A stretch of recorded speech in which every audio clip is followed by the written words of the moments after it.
জুলাই জাদুঘরে আজও দর্শনার্থীদের ভিড়। এ বিষয়ে নিয়ে আরো খবরাখবর জানাতে সেখান থেকে আমাদের সাথে যোগ দিচ্ছেন সহকর্মী মোয়াজির হক। যুক্ত হচ্ছে তার সাথে। মোয়াজির, সরকারি ছুটির দিন আজও দর্শনার্থীদের ভিড় কেমন দেখছেন, কি বলছেন তারা, জানাবেন।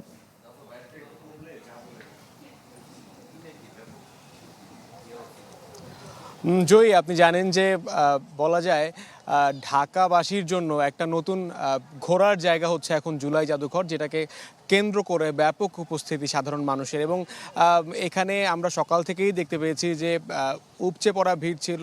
যারা আসলে টিকিট কেটে এখানে প্রবেশ করছেন, অফলাইনে টিকিটের একটা ব্যবস্থা করা হয়েছে। এর আগে যদি অফলাইনে টিকিটের বিষয়টা আসেনি, কিন্তু এক প্রকার মানুষের এত উপস্থিতি, সে কারণে তারা অফলাইনে টিকিটটা দেয়া বাধ্য করেছে। এবং অনলাইনে টিকিট যে ব্যবস্থা আমরা দেখতে পেয়েছি, অনলাইনে অনেক দিন পর্যন্ত আসলে অনলাইনের টিকিটটা বুক হয়ে আছে।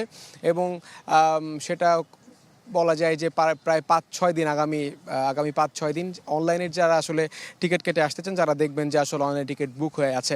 এবং অফলাইনের যে ব্যাপারটা সেখানে আমরা দেখেছি ব্যাপক উপস্থিত, তারা কয়েকটা বুথ তৈরি করেছেন। বাংলা কিউআর যেখানে নগদ পেমেন্ট সেখানে। সারা দেশে 10 লাখেরও বেশি মার্চেন্টে নগদে পেমেন্ট করুন খুব সহজে। জুলাই জাদুঘরের সামনে, সেখানে তারা আসলে অফলাইনে টিকিট কেটে তারপরে প্রবেশ করতে পারছেন। এর আগেও আমরা দেখেছি যে সামাজিক যোগাযোগ মাধ্যম থেকে শুরু করে সব জায়গায় এখানে কি পরিমাণের মানুষের ঢল। এক প্রকার গতকাল তো আসলে অনেকেই টিকিট ছাড়াই ঢুকে গেছেন একেবারে জনরোষের মুখে পড়ে। এবং তারা আসছেন, তারা দেখছেন, তারা বলছেন যে অন্তত জুলাইকে যারা আসলে ধারণ করতে চান তাদের প্রত্যেককে আসলে এখানে আসা উচিত। এবং আর কোনো ফ্যাসিবাদ বা আর কোনো ধরনের যেন স্বৈরতন্ত্র বাংলাদেশে কায়েম না হয়, সেজন্য সবার জন্য এটা একটা দলিল হয়ে থাকবে জুলাই জাদুঘর। এবং এখানে এর আগেও সকালে আজকে এনসিপি নেতারা এসেছেন।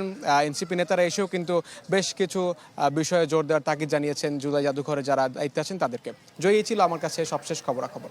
মোয়াজির, ধন্যবাদ আপনাকে। দর্শক, মোয়াজির হক যুক্ত হয়েছিলেন জুলাই জাদুঘর থেকে।